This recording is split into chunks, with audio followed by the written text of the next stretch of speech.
Il n'y a pas de mauvais outils, il n'y a que des gens qui ne savent pas les utiliser. On va partir sur de la réflexion là, donc si t'as mal à la tête, si t'aimes pas trop te poser des questions, scroll.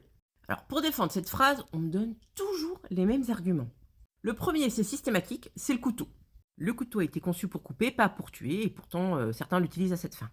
Donc, le problème, c'est pas l'outil, c'est l'utilisation qu'on en fait. Déjà, petite parenthèse. Pourquoi le couteau? Pourquoi pour défendre l'idée qu'un outil serait neutre, on utilise forcément l'exemple d'un outil dangereux, tranchant, coupant, potentiellement mortel s'il est mal utilisé?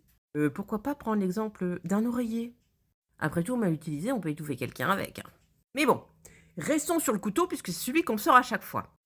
Tant que le couteau reste dans le tiroir, il est neutre. Le problème commence au moment où quelqu'un décide de le prendre, de l'apposer sur la gorge de quelqu'un, et cela même s'il ne tranche pas. À ce moment-là, l'outil n'a pas changé, c'est l'intention qui a changé. Le fait d'introduire une menace sur un corps. Maintenant, comparons correctement. À la différence du couteau qui a été conçu pour couper, en éducation canine, certains outils ont été créés pour créer de l'inconfort, pour créer de la douleur, ou la peur de la conséquence chez le chien. Donc les placer autour du cou du chien, ce n'est pas détourner leur fonction, c'est les utiliser exactement comme prévu. Et là, on me répond souvent, oui, mais moi je les mets, mais je les utilise pas. Faut être clair. Si l'outil est neutre et que tu ne l'utilises pas, dans ce cas, il est inutile de le mettre, non? Donc soit l'outil a un effet par sa simple présence sur le chien ou sur toi, au cas où, soit il sert à rien, et donc il n'y a aucune raison de le mettre. On ne peut pas dire à la fois je ne l'utilise pas et il est nécessaire. Ensuite arrive un autre argument, tout aussi fréquent et posé au même niveau que celui du couteau. Oui. Mais comment tu fais avec un chien agressif de 50 kilos? Suivi de près par roulement de tambour. Montre-nous. Et là, il faut quand même comprendre une chose, c'est que ce montre-nous, c'est pas une question. C'est juste une mise au défi. On ne cherche pas une réflexion, on cherche une démonstration spectaculaire. Sur un cas extrême. Dans l'espoir de conclure, tu vois, sans ça, c'est pas possible. Mais utiliser l'exemple d'un chien agressif de 50 kilos dans l'espoir de faire passer cet outil pour neutre, c'est pas un peu bizarre?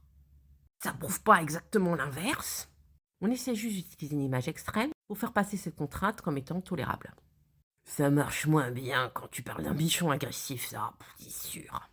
Et enfin arrive l'argument ultime, le sauveur. Ouais, mais nous on les prend ces chiens-là. Nous on les sauve.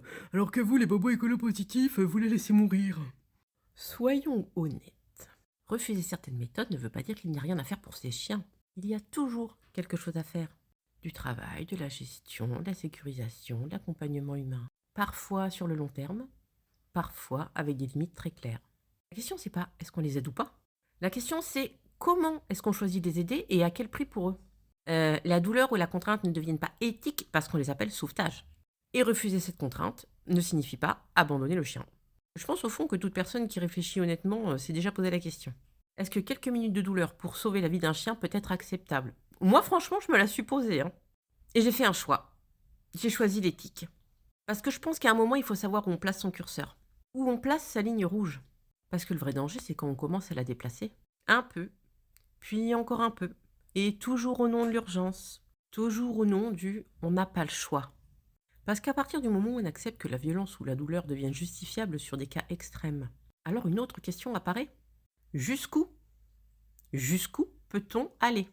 Si tout devient justiciable sur un chien agressif, de 50 kilos, qui n'a plus que 48 heures à vivre, alors qu'est-ce qui ne le serait plus? Jusqu'où serait-on capable d'aller dans la peur, la contrainte et la douleur au nom de l'urgence?